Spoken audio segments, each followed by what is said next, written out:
Well, hi everyone. Good afternoon, and thanks for sticking through the whole day. I know you must be all exhausted, but hopefully you've gotten some good information from the symposium and have a chance to kind of look at it later. Um, but I think today we're just gonna jump right into our regional session right here. Just wanted to give a quick introduction to our program. You're going to hear from some of our team members and hopefully some interesting and exciting things that are going on. So basically, we'll just have a talk really about how do we think about working someone up when a patient has newly diagnosed appendix disease or peritoneal disease. We'll talk some about precision oncology. One of our medical oncologists, Dr. Sundar, is going to talk about that. Dr. Cicchini is going to talk about personalized treatments, so including targeted therapies. Evelyn and Dana are going to talk some about the program. How does one navigate the program? How do you kind of think about your clinical care? You'll hear about prehabilitation, eating well, and then we'll have plenty of time for questions and answers. So I think this is our Smilo Cancer Center, and so for those of you that may have been connected to this or have seen it, that's where we are. I think clearly I moved to Yale about a couple of years ago, and we're very fortunate because we have a foremost pathologist, Joe Misrahi, who's here, and we also were able to recruit Raghav Sundar, who's a foremost medical oncologist interested in peritoneal disease. And we have numerous research labs that are looking at thinking of novel therapies for appendix cancer. And so we're hoping that we can contribute significantly to this rapid movement. We've been the home for the PSM consortium, so we brought lots of folks together. And I'm hoping that, we're able to really think hard about how do we cure this disease and end suffering. Just like most good appendix cancer programs, you really want a program that has good patient support, good education and resources. And we're always looking for feedback. So for those of you that may have already participated in care with us, or those of you that are looking to participate, feel free to give us feedback or give us any suggestions on this. And I think, it's funny when I moved to New Haven, many times people didn't know where New Haven was, but New Haven is actually pretty close to New York City. In fact, you can actually get to JFK in an hour, 15, 20 minutes, but traffic can be unpredictable. And then Hartford is another airport that serves us. And so that's my email, and Sahel is our program manager who put together the slides. So thank you for doing that, Sahel. And without much ado, I think we'll introduce our first speaker, Kelsey Labella, who is our PA for the program, who's going to be talking about Workup for appendix cancer.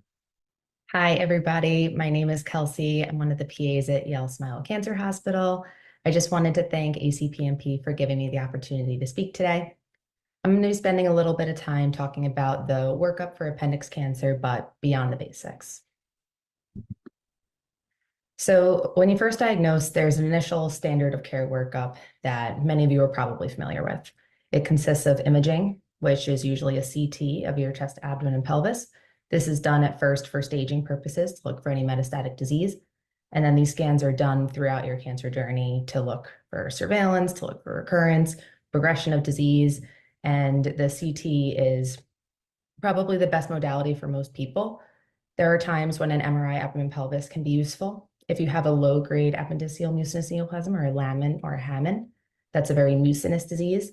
The mucin can be well visualized on an MRI, so sometimes we'll prefer that. And then we don't typically do PET scans because PET CTs are not as helpful with mucinous disease. So we typically stick with a CT chest, abdomen, pelvis. You also are probably aware that you'll get some tumor markers tested. So there's 4 tumor markers for appendix cancer that should be getting tested. That's CEA, CA19-9, CA125, and CRP. But something that a lot of our patients often ask is, what other testing can be done? What else can we be doing? What other information should we be gathering, to best beat this? There's a lot of other testing that we do here at Yale, so I'm going to walk you through some of the other things that we do. One of the things we do is ctDNA levels, or circulating tumor DNA levels. We use the company Natera, who has a lot of different testing options, but we use them primarily for their Signatera test. And this does ctDNA, which is tumor DNA that's circulating throughout your bloodstream. They'll take your initial tumor tissue slides, they'll extract the DNA, and then be able to do mobile phlebotomy to get blood draws so they can come to your house or wherever it's convenient for you, get a blood draw, and then look for that tumor DNA within your blood. This is helpful to help track recurrence. If you've had negative levels for a long period of time and then all of a sudden develop something positive on your ctDNA, it can kind of be a trigger for us to look for some sort of recurrence. It can also help track progression and treatment response, especially when you're on chemotherapy. It can also help figure out the location sometimes of metastatic disease. Something we've noticed is when patients have peritoneal only disease, that the ctDNA levels are usually a lot lower, less than 1. When the levels start getting a little bit higher, closer in that 1 to 5 range, we often see nodal disease, and when it's even higher than that, it can be liver or lung. We also do germline testing. Germline testing is looking for hereditary mutations throughout your body. Something we've noticed that about 10% of patients with appendix cancer have germline mutations. There's a lot of different companies that will test for this. So there's Invitae, which we use primarily. The company Natera has a test called Empower. There's Ambry Genetics. Tempus has tests for it as well. And I'm sure there's many more out there. So this can have implications for yourself, for your family members, your kids. So we'll test everybody for any hereditary mutations. We'll also do next generation sequencing, NGS, or tumor profiling. You may hear it referred to in a few different ways, but the purpose of this is to look for genetic mutations within your specific tumor type. So some of the common mutations that you'll hear about are KRAS, BRAF, NRAS, specifically GNAS and appendix tumors, TP53, and then there's many, many, many more. Again, there's a lot of different companies that will test this. Foundation Medicine is one that we primarily use. There's also Caris, Tempus has a good test, Oncomine, and then there's many more out there as well. The purpose of this is to look for your specific mutations within your tumor because it can help guide therapy, open opportunities for trials. There's medication for people with BRAF mutations. There is a lot of KRAS targeted trials out there, and I'm sure there will be many, many more to come in the future. So knowing the mutational profile of your specific tumor can be very helpful as well. Something else that's a little unique at Yale that we test for are autoimmune diseases. This started when Dr. Taraga was actually back at University of Chicago. He was working with an undergrad student at the time who noted a correlation between autoimmune disorders and appendix cancer. We continued doing this workup in Yale, and now in 2 cohorts, it has been proved that about 1/3 of our patients have an autoimmune condition. Now, although we don't understand this correlation in terms of causation, but there's some ongoing research to try and figure out what this means. So I've just listed some of the common labs that we usually test for, and we have discovered autoimmune disorders in patients who didn't know they had one before. So it can be interesting. We also use a company called Trevera. So they do chemosensitivity testing for your specific tumor type. So what we do is we send them live tissue straight from the OR. They'll extract live cancer cells, and in the lab, they'll test them against different chemotherapies, and they're able to give us a score for different chemotherapies. I put in a picture here from one of our patients' tests, and it shows you how their mitomycin score was 100, irinotecan was 100. You know, we had done HIPEC with mitomycin C for this patient, and you know, the scoring shows that they're very sensitive to it. So this is just also more information for you to have about your specific tumor profile. Something else we do at Yale is Peritoneal Tumor Board. This gives us an opportunity to collaborate with medical and surgical oncologists around the country. We have a lot of out-of-state patients, and we welcome all out-of-state patients and hope you come visit us. But that means that we're working with people all across the country in the medical field. And so this is an opportunity to bring everybody together, get all the smart heads in one room. We get to review pathology with the pathologists, imaging with radiologists. We discuss our surgical findings, and we're able to discuss the treatment options moving forward as a group. And it's been very beneficial for us so far. So come on down, come visit us at Yale. There's plenty of things to do here. We're very famous for our pizza. You can get Sally's, you can get Pepe's, decide which one you like the best. You get nice views of the Long Island Sound. You can explore Yale University, and you'll meet a lot of really amazing people. So we hope you come down and visit us. Thank you guys again for giving me the opportunity to talk. Well, thank you, Kelsey. And, I hope many of you on the call get a flavor of some of the enhancements of our research. So the bench to bedside and back to bench, where we do the research, think about it, bring it to our patients, and then bring it back. Our next speaker who's going to talk some more about this is Dr. Sundar, who's going to talk about how do we think about systemic chemotherapy for patients with appendix cancer. Good day. I'm Raghav Sundar. I'm a medical oncologist specializing in gastrointestinal cancers at the Yale School of Medicine and Yale Cancer Center. I'm also a translational physician scientist with an interest in tumors that have a propensity to metastasize to the peritoneum, such as appendix cancer. Today, I will be sharing with you some of the precision oncology approaches that we are developing in the treatment of appendix cancer. These are my disclosures. While precision oncology has multiple different components, today I'm going to focus on the idea of matching the right patient to the right drug at the individual level. While clinical trials might give us guidance on what are the most likely treatments that would work for specific indications, what we aren't certain when an individual patient walks into the room and asks us, is this drug going to work for me, doctor? We are unable to say for certain whether the drug will indeed work or not. This is because most clinical trials would give us data that provide information about the average, or what we call the median, but would not be able to tell us for certain what would happen to an individual patient. And therefore, for the longest of time, there has always been this idea that perhaps we can take a part of the tumor out from the patient, either through a biopsy of the tumor itself or isolating cancer cells from various fluids that are secreted within the body, such as in the lungs called pleural effusion, or more relevant to patients suffering from appendix cancer called malignant ascites. By taking these tumor cells, we can then grow them outside the body using various techniques and then test these cells outside the body with multiple different drugs. And there, by identifying specific drugs that these tumors may respond to, bring these drugs back in for treatment in the patients.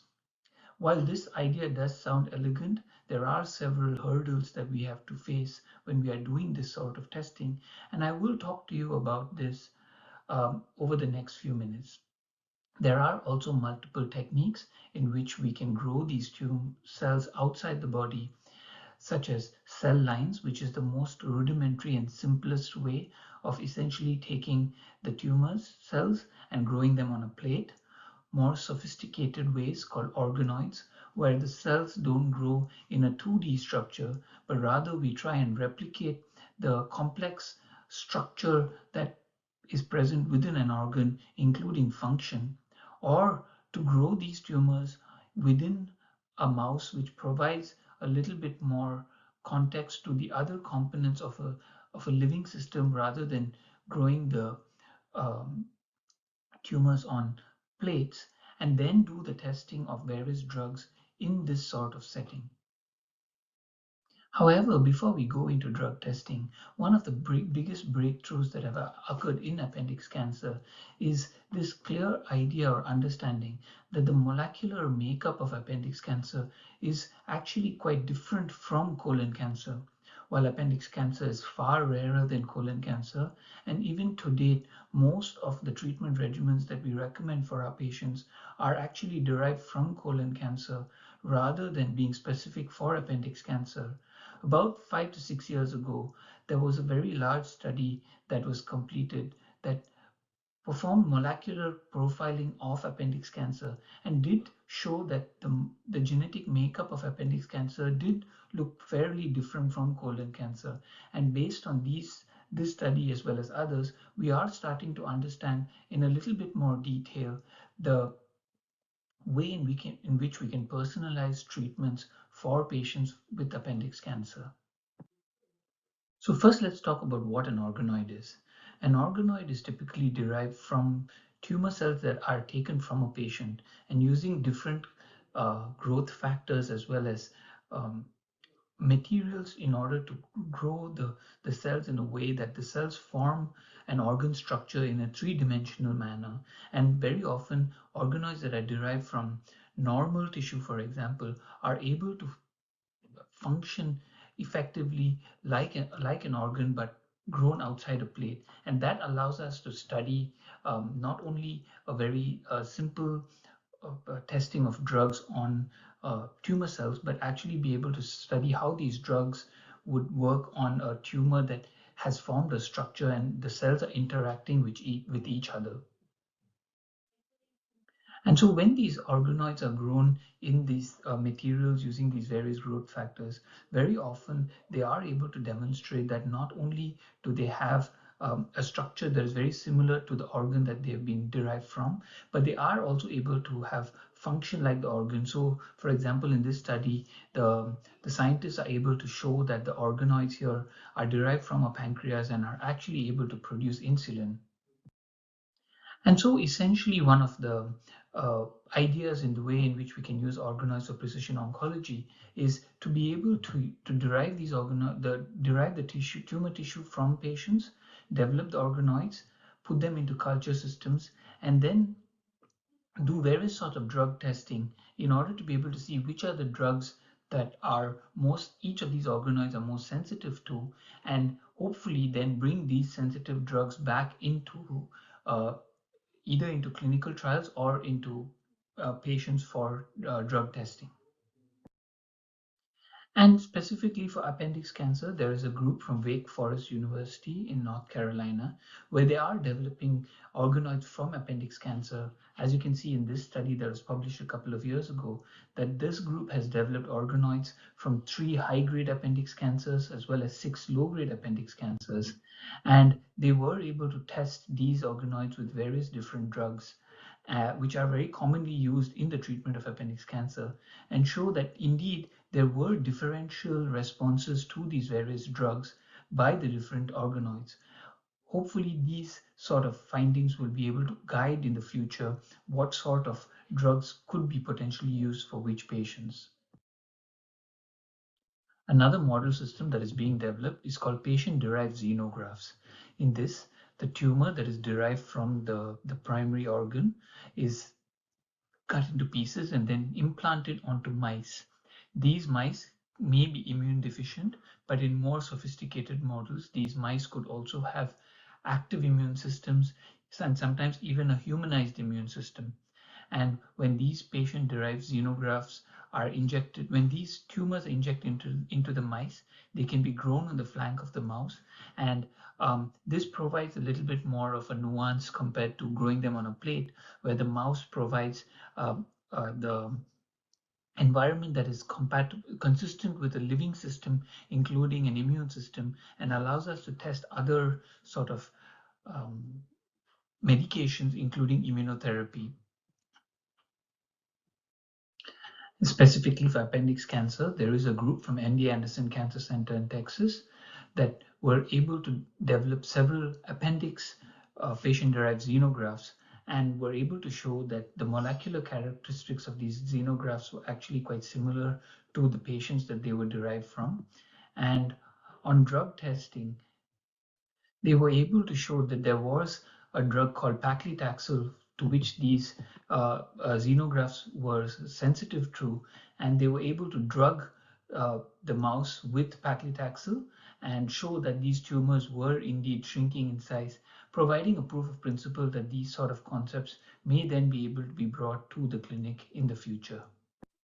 However, at the end of the day, we must keep in mind that these organoids and mice are not the same as actual human testing. We are actually not that close to this idea of doing these sort of treatments live, if you will, where one could take a patient to a surgery, take the tumor out, put it into an organoid or a patient-derived xenograft, do the drug testing, and bring these drugs back into the clinic in real time. There are multiple groups that are actually trying to do this, but there are issues with turnaround time. It does take several months to grow the organoids, and during this period of time, the tumor may have changed its characteristics within the patient itself. There are very few patients that can wait for several months or years to wait for these organoids to grow without going through treatment. And as one goes through treatment, the tumors tend to change their characteristics to become either more sensitive or resistant, and therefore the drug testing that was done on an older tumor, for example, may not match what is currently available. Further, we also need to validate a lot of these models in clinical trials, and there are some systems that are being put ahead in place to see how these sort of concepts can be brought into clinical practice, but we are a few steps away from actually being able to do this for every single patient that comes to us with this sort of request. There are centers that have clinical trials, for example, that are testing various models, but at this point of time, I would strongly encourage, if there is a wish to try and pursue these sort of treatments, is to consider enrolling into clinical trials. At the end of the day, the precision oncology approaches that we are developing are rapidly emerging with newer techniques and models such as organoids and patient-derived xenografts. However, for appendix-specific studies, we do need more, as this is a much rarer tumor type, and it is not ready for immediate clinical use and remains in the research arena. We do need validation in clinical trials before this can be brought into day-to-day use. And with that, I'm going to end my talk. Thank you very much. Well, thanks, Dr. Sundar. I think, one of the ways that we've also been trying chemosensitivity testing, I think you might have heard it in Kelsey's talk, is this company called Travera. And basically what they do is they take the tumor and they grow it in these cells, and then they put chemotherapy, and usually you can get results within 24 and 48 hours. And so I think the question is really going to be, can we use this to drive treatments for patients with appendix cancer?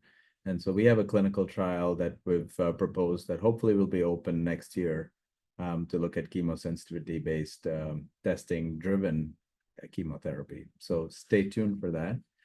Our next speaker is Dr. Mike Cicchini, who's one of our colleagues, medical oncologist, who is going to talk some about precision oncology, but focusing more on therapeutics that are based towards druggable mutations. So thank you.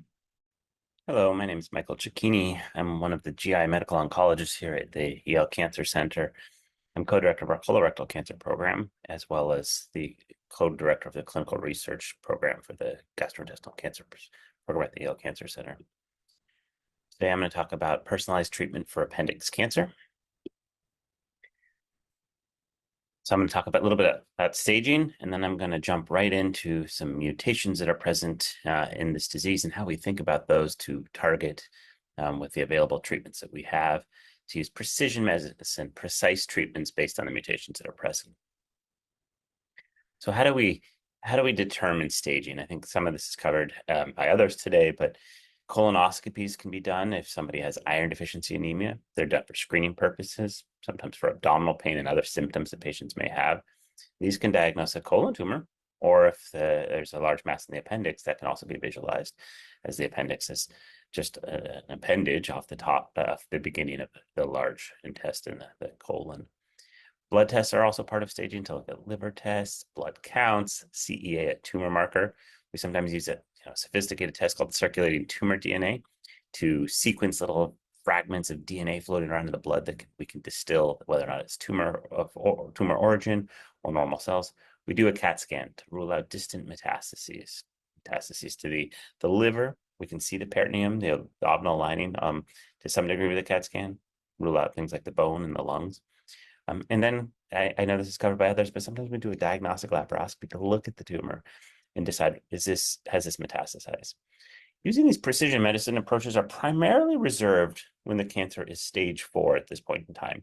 So when it's metastasized or the spread, metastasis being the medical word for spread, and analogous with stage 4 disease. So we use all of these tests to determine, is this an early stage tumor and should we just do surgery? Early stage means stage 1, stage 2, or even stage 3. Or is this a later stage tumor where the cancer is metastasized already and we need to use our precise treatments and primarily our systemic treatments. important to understand that there's a difference in the colon in terms of left versus right disease, and this matters for our precision treatments. Now, for appendix cancer, it's always located on the right side of the colon. As we can see here, the appendix is this little appendage off the top, beginning of the right colon. So in this picture, we're looking at somebody's colon. So this would be their right side, and this is the left side. So these are always going to be right-sided lesions. But we know that any tumor that arises on the right side of the colon, including the appendix, has a different molecular subtype than the left side of the colon. And this is important to provide insights about what treatments we might be able to use. So how do we know this? What do we do in practice? We do tumor profiling to identify what's really going on in that tumor, what's going on in the DNA of the tumor, so that we know what we can use to target it. So some basic tests, we use immunohistochemistry, and then we also sequence the DNA by next generation sequencing frequently. So some tests we need to know is we take a sample of the tumor and we can do immunohistochemistry, mismatch repair testing to see, could we maybe use immunotherapy? Is HER2 expressed in the tumor, which is a marker we can target with drugs like trastuzumab, tucatinib, and trastuzumab drugs, TCAN. So those are tissue-based tests. We can also, again, sequence the DNA of the tumor and find out, is there a KRAS mutation, a BRAF mutation, NTRK or a mutation. But even better now, we can sequence the DNA. The technology has come a long way, but we can detect what mutations are present often on just using a blood sample, depending on the context. So that's the term liquid biopsy. Instead of having to do a biopsy all the time, we can understand changes in the tumor. We can understand what the tumor has or doesn't have just by blood. So these are the 4 characteristics that we are looking for in everybody, and we should know the status of these things. And so I encourage my fellows that I train, more in addition to my patients, to be empowered about what's going on in their tumor, to know these 4 things. So microsatellite status. Now, when the cancer is metastasized, it's often not microsatellite instability high here. So I have this at 2 to 4% of metastatic disease. When the cancer is localized, it's actually 20%, and that's because it's a phenotype of the cancer where it doesn't spread as often. But when it's spread, it's microsatellite instability high or mismatch repair deficiency is present, it's at low amounts, 2 to 4%. But we know that's a signal that we should be using immunotherapy. So very powerful tool to know. KRAS mutations, we need to know, is there a KRAS mutation present? And if so, which one? Because now we have targets for them, targeted treatments for them. We didn't know BRAF mutation status. So BRAF V600E is a mutation that we can see in maybe 9 or 10% of tumors. And that's because we have targeted treatments for that. And then now HER2, we need to know what's the status of the HER2. These 4 things, I tell my fellows, if you could only tell me in one sentence what was going on in terms of making a treatment decision, this should be all contained in that sentence.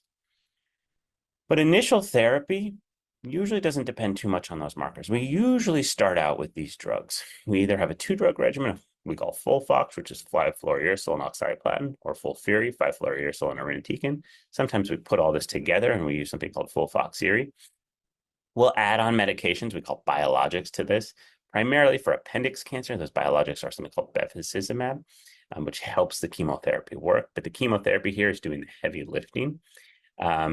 And in colon cancer, we sometimes use drugs like panitumumab, cetuximab. They play less of a role here for appendix cancer. But the point is, these are not targeted treatments. These are what we start with, though. We start with our best treatments, our most active treatments, but they're not targeted, so they have side effects. They have gastrointestinal side effects, they have fatigue.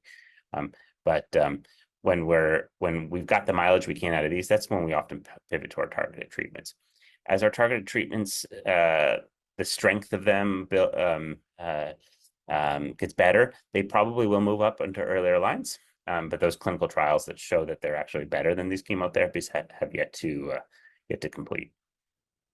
So what are these targets and how can we target them? So this is a very common pathway in cancer. This is called the EGFR pathway. It's a very common pathway in gastrointestinal cancers. There's a receptor on the cell surface. So this gray here is supposed to be the cell surface. There's a receptor on the cell surface, and there's proteins below it. There's a protein called KRAS, BRAF, MEK, ERK. And this is just like a cascade, like a waterfall into the brain of the cell, the nucleus here. And when it's on, it is just a signal. The main thing that cell is trying to do is grow, grow, grow, grow, grow. So if we can inhibit that pathway somewhere, that's a strategy to target the cancer.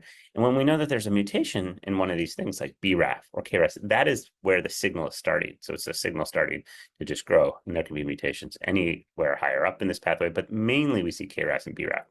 So now we look for KRAS mutations, and we've known for 30, 40 years that these were important mutations. And just in the last few years, we've developed drugs that target these. So we have to look, and is there a KRAS G12C mutation? Because we have these targeted treatments here, sotorasib and panitumumab, or adagrasib and cetuximab. These are targeted treatments specifically for a very specific subtype of KRAS G12C, which is about 3 or 4% of the time. So not super common. But now we have trials with these other subtypes of KRAS inhibitors, G12D, G12V, and then there's even some drugs that inhibit every single KRAS mutation essentially at the same time. So those latter in this bottom box here are all in clinical trials, which we have many of them open here at Yale. And it's really changing the treatment strategy for the disease like this rapidly. We have BRAF targeted treatments. If there's a BRAF V600E mutation, again, maybe 10% of the time, we can inhibit it with a drugs called encorafenib and cetuximab. These are FDA approved treatments. And by the way, so this is 10% of the time that we'll have a BRAF mutation. All told, all types of KRAS, probably about 40 or 50%. So we're talking about over the next few years that we either already have or that we'll hopefully have new targeted treatments for KRAS, maybe for more than half of the patients we see. Another subtype that's very important to know about is the HER2 status. So HER2, we have treatments. We have tucatinib and trastuzumab. These are more receptors on the cell surface.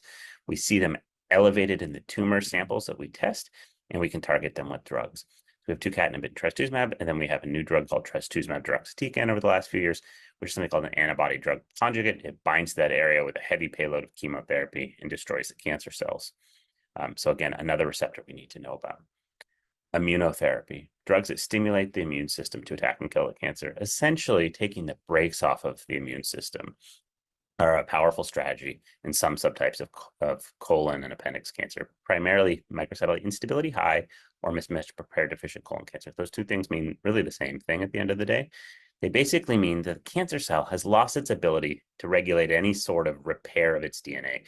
Therefore, there's tons of mutations that are made, and the cancer cells look very abnormal. So if we give the immune system just a little bit of push, it does a pretty good job of attacking and killing the cancer. So these are what that has done for us in colon cancer. We extrapolate this for appendix cancer.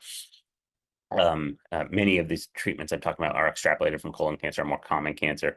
But we see with immunotherapy here in blue compared to chemotherapy in red, patients are it's taking longer for their tumors to grow and become resistant. So on the y-axis here, we have patients that have not had their tumor grown. So at time 0, everybody's tumor has not grown. But over time, on months, on the x-axis here, we see the cancers are developing resistance. But in the blue here, the resistance is developing a lot less than in the red with chemotherapy. So if we just look at a random time point here at 24 months at 2 years, more than half of people have their cancer controlled with immunotherapy, whereas fewer than maybe around 20% with chemo.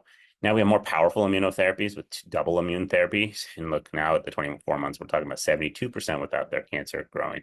And so these are promising strategies for this subtype, which is rare, 2 to 4% metastatic disease, but something we absolutely need to know about in everybody so we know how to effectively treat them. So we need multidisciplinary care to determine the optimal strategy for patients with cancer. But we still primarily are not using targeted therapies in the first-line setting. That may change over the coming years. But we need to know these 4 things, and I encourage all patients to know these 4 things about their tumor. Is it microsatellite instability high or / mismatch repair deficient? Is there a KRAS mutation? If so, which one? Is there a BRAF mutation? And what's the HER2 status? And then immunotherapy is a very promising strategy for this rare subgroup of patients, and we're working hard to develop new novel immune strategies. Thank you so much for your time today. I hope you enjoy the rest of the talks today. Thanks, Mike. That was wonderful. I mean, I think the hope is that even though, we know appendix cancer is different than colon cancer, the goal is that can we use those mutations that are ubiquitous and common between appendix cancer, colon cancer, and actually find therapies for that. So I think that's something that is an exciting space for research. So I think next you're going to hear from Dana Robinson and Evelyn Affray, our nurses and nurse coordinators who are an integral part of the program, who are going to talk to you a little bit about how do you think about a peritoneal surface malignancy program, HIPEC, and how do you think about preparing for something like this? So thanks, Dana. Evelyn.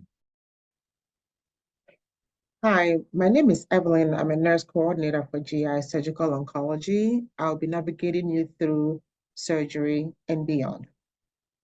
Patients come to see Dr. Turaga for two main reasons, for surgery or to seek other treatment options. So you are a surgical candidate, and once this decision is made to have surgery, the excitement and the anxiety sink in. Now you have to decide whether you want to have your surgery at Yale, New Haven, or go to your local provider or seek another opinion. Our team is here to support you through the process regardless of decision you made. Preparing for surgery, I kind of broke it down to two roles, the patient's role and also the care team role. We want you to take time to breathe and take care of yourself. Continue to maintain healthy lifestyle through eating, exercising, and engaging in activities that you enjoy. Prehab is essential to your recovery, and when you first came to consult Dr. Turaga, you are evaluated by a physical therapist and a registered dietitian, and they provide you with tools and resources to help you through the process. Dr. Turaga always tells his patient not to worry too much about their surgery. He doesn't want them thinking more than an hour or two about their disease. You know, he says that he talks about how he spent time worrying about your disease so that you wouldn't have to. We want you to build support system. Think about who is going to take care of you after surgery. If you are coming from out of state, you have to think about who is going to stay with you during your stay in Connecticut. We encourage all our patients to stay in Connecticut for 10 to 14 days throughout the surgical process.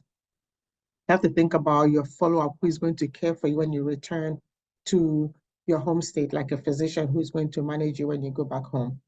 If you have out-of-network insurance, we want you to, you need to notify your insurance about your upcoming surgery and any co-pay responsibility that you might incur. For the care team at Yale, we focus on holistic, compassionate care. We understand each patient is unique, and we want to tailor the care to each individual need. We maintain ongoing clear communication to ensure that patients understand what's expected of them leading to surgery. Some of the things that we need, before surgery is like having an image within a month prior to surgery. We need a colonoscopy.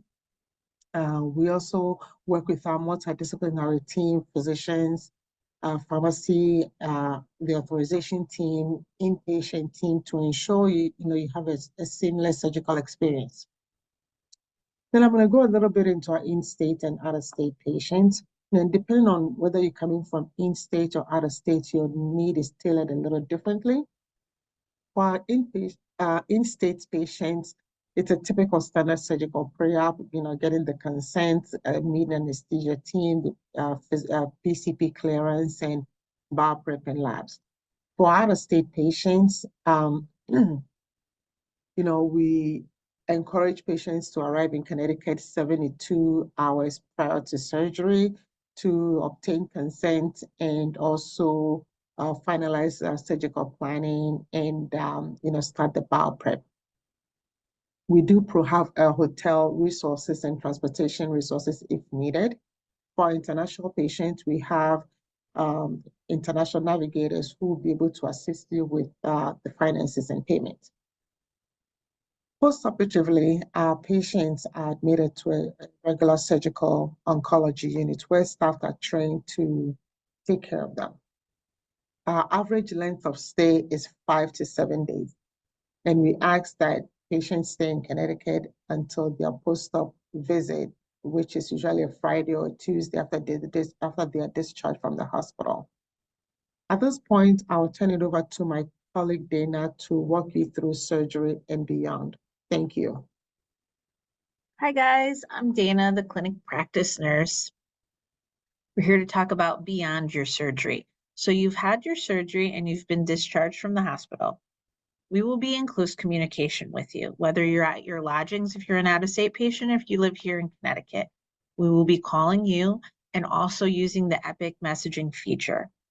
We want to know how you're doing, how you're feeling, and if there's any issues that arise that we need to take care of.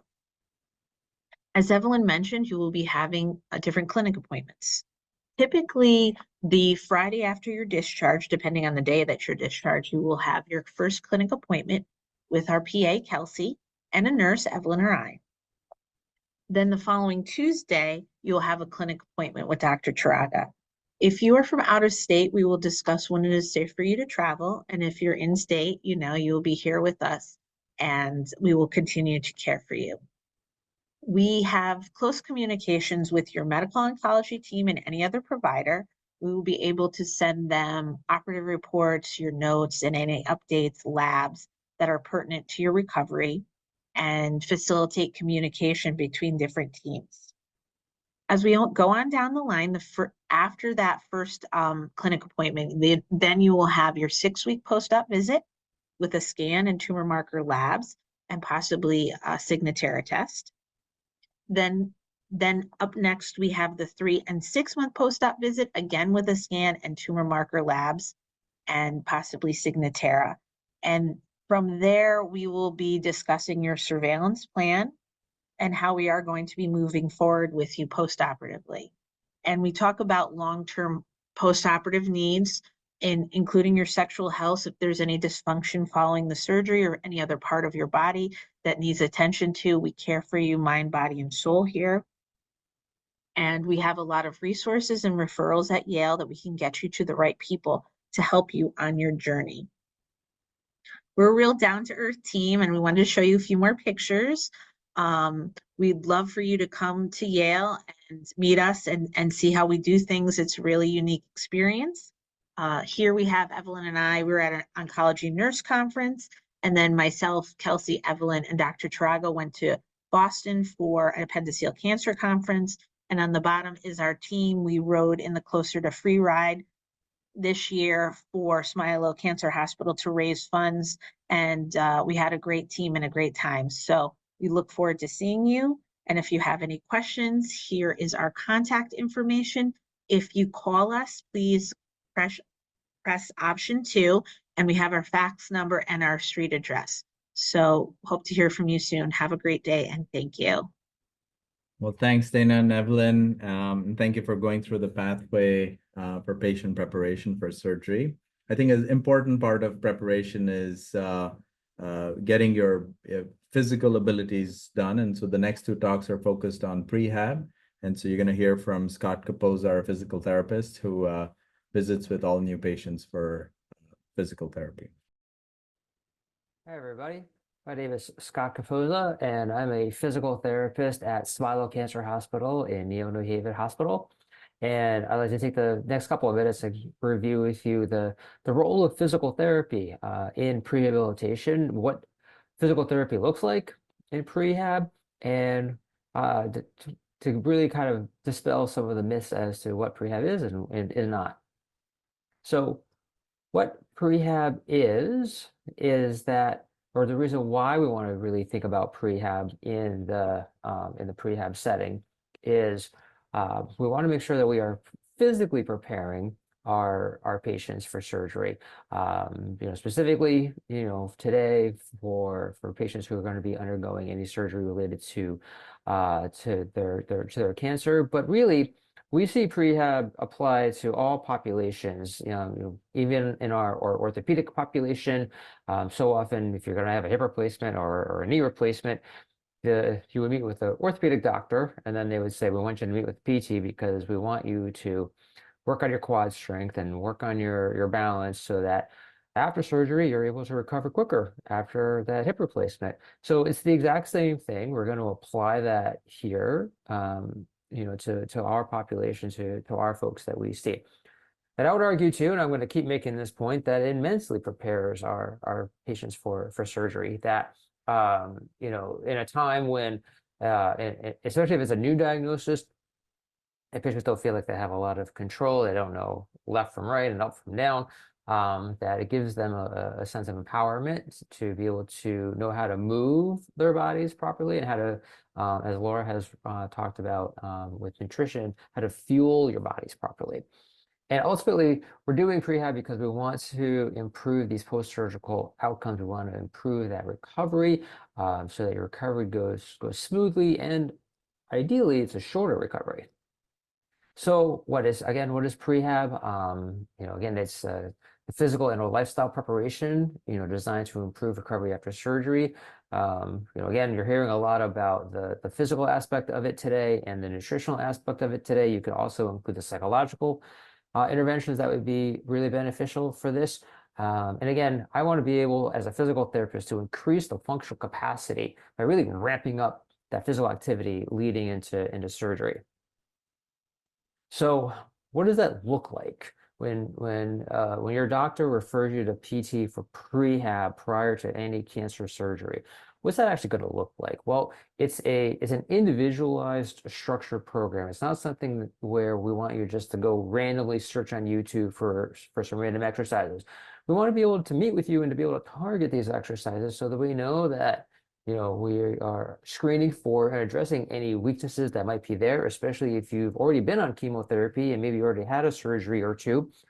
Maybe you have some abdominal weakness. Maybe you have some weakness in your hips. Maybe you have some neuropathy in your feet from prior chemotherapy. So we want to be able to design a individualized program that's unique to you.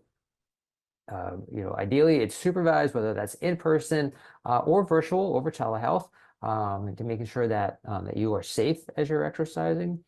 And again, I'm looking to try to increase your core strength. And when I say your core, I'm not just meaning your abs. This is not about trying to develop six-pack abs, but to develop everything from the shoulders to hips and everything in between, to really make sure that you are strong so that it's easier to get out of bed after surgery, to be able to transition to the bathroom after surgery, to be able to get up and down stairs after surgery. So really the core is really the foundation of where everything is based out of.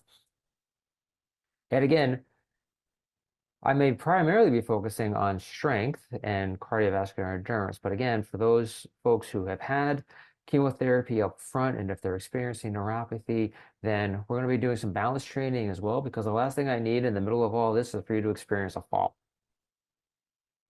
And again, you can't underscore the enough times how important it is for patient empowerment, for you as a patient to feel empowered as you're going through this. So a couple of strategies to try to help increase physical activity. It's always good to set goals. What are your goals? Obviously, to be able to recover from surgery, but on the other side of that, what are your goals? Do you want to return to playing with your grandkids? Is it, you and your partner have always been planning a trip to the Grand Canyon? Well, that's great. Let's work on that. Let's set those goals. Identifying time to exercise, that's probably the biggest barrier, especially if you're trying to work in the middle of your cancer treatments. There, you might feel like there's not a lot of time. So I tell my patients, if they can intentionally schedule it into their phones or into their Outlook calendars, to get those little reminders to say, go for a walk, or get up and stretch, get up and try to do 2 sets of squats from your chair. That's exercise. And so sometimes you have to infuse it into the middle of your day. Exercising with a friend is always great. They can hold you accountable, and just realize that if you didn't exercise today, that's okay. Have some grace and just realize that tomorrow is a new day, a new opportunity for that. The nice thing is we have the evidence that shows that being able to exercise does help improve our overall outcomes for anybody who's been diagnosed with cancer. And so I also use these guys to help guide me as far as, are we focusing more on cardio, or are we focusing more on strength, based on how you're presenting and what your needs are at the time of when I'm seeing you. Ideally in prehab, but then also in the active phase of treatment and even beyond.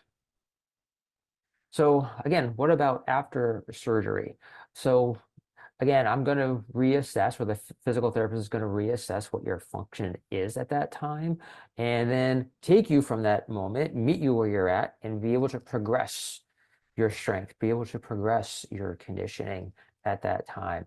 And be able to, again, be able to increase your tolerance if you have to go back on any kind of systemic treatment, any kind of chemotherapy or immunotherapy. We want to be able to build up that tolerance and build up that energy for you. I always start with diaphragmatic breathing. I think that's a great place to start to re-engage the core, and then build on core strengthening from there. And ultimately, the goal is to return you to your baseline function and potentially even past that.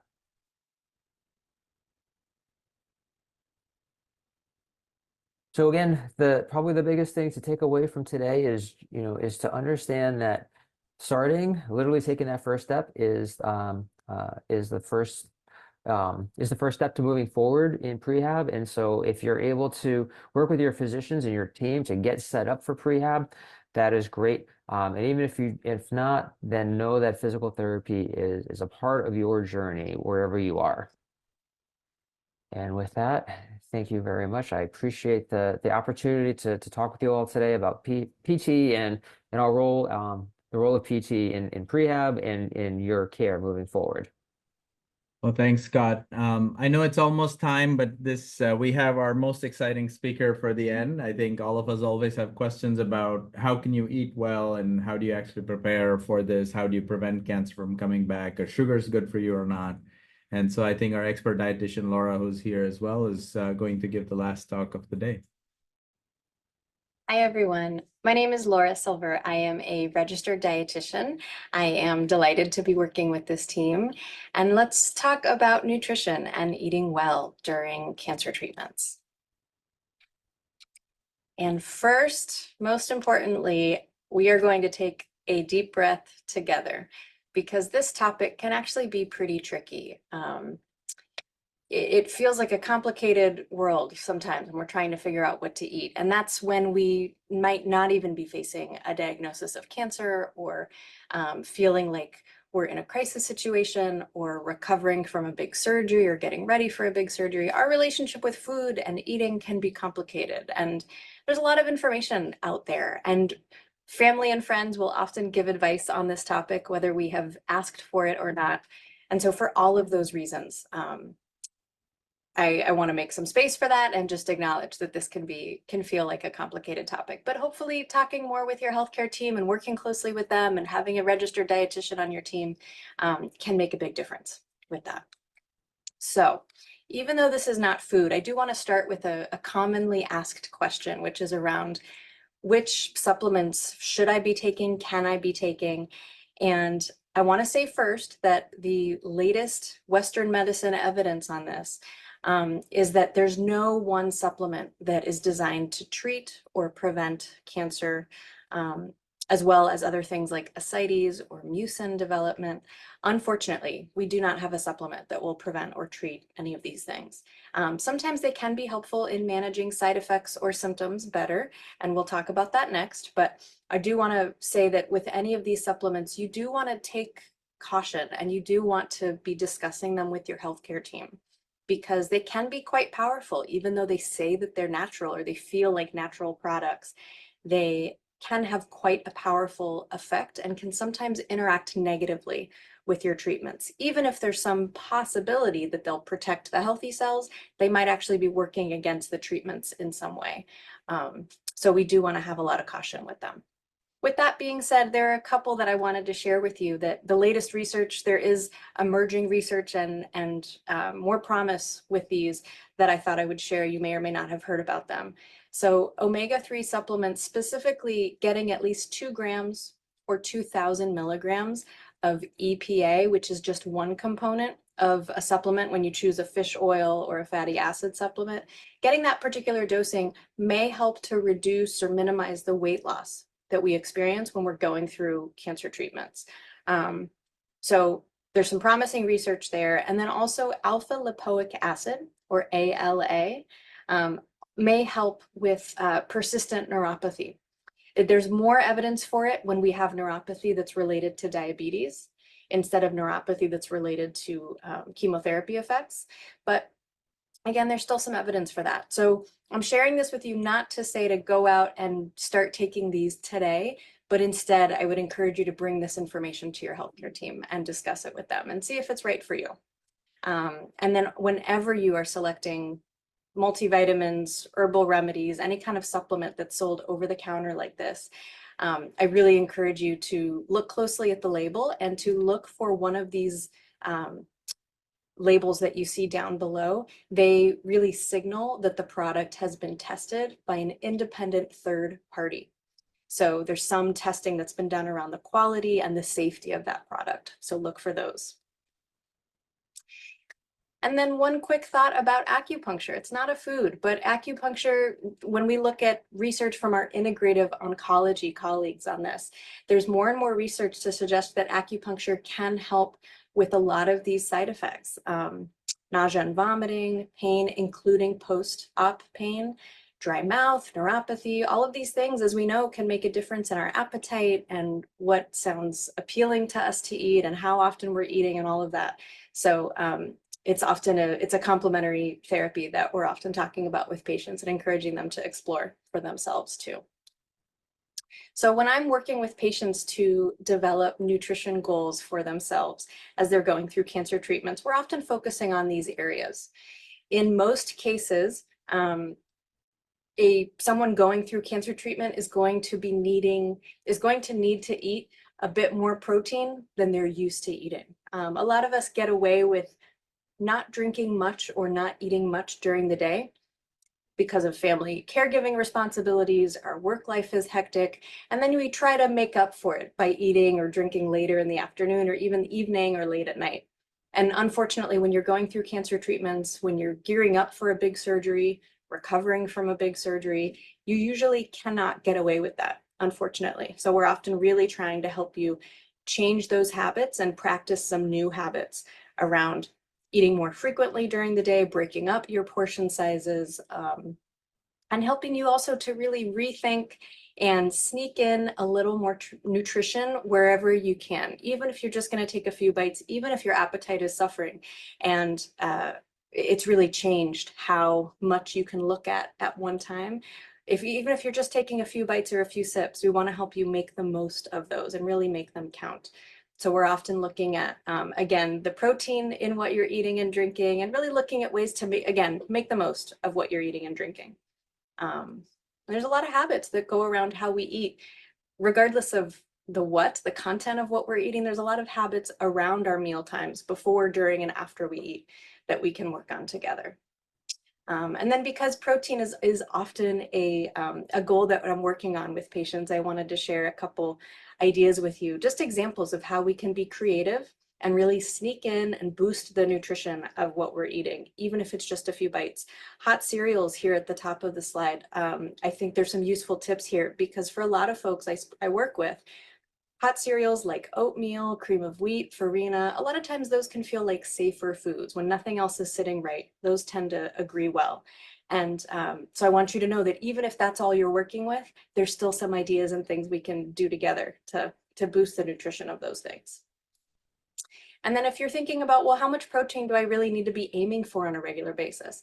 Again, a registered dietitian can give you a more personalized goal on this, but in general, I would say if you are going through cancer treatment of some kind, you should take your weight in pounds, divide it by 2, and that's probably the number of grams of protein that you should aim for on a typical day. And I would say that's the minimum. You might even need a little more than that, but this is a good starting place for you if you're going through cancer treatment. And then lastly, I wanted to share a few of my favorite resources when it comes to recipes and meal ideas. And I really encourage you to take a look at these yourselves and or share these with family and friends. When family and friends are looking for ways to help and support you, I think sharing some of these resources and websites and allowing them to scan them for you for your favorite flavors or what's sounding good, and maybe even making some of the recipes that they share here. That can be a really supportive way that family and friends can help during these times. So thank you for your attention, and I look forward to hearing your questions. Thanks, Laura. That was wonderful. I know we're a little bit over time, but thank you all for joining us today and this evening for the symposium. We may not have gotten to all your questions, but if any of you have questions or you want to reach out, please feel free to reach out to me or Sahel. I'm just going to put our emails up one more time so you guys can see that. So there you go. That's our email addresses. And I think with that, we're going to adjourn. And thank you very much, Jim, Margaret, Alyssa, Deb, for allowing us to be part of the symposium and the seminar today.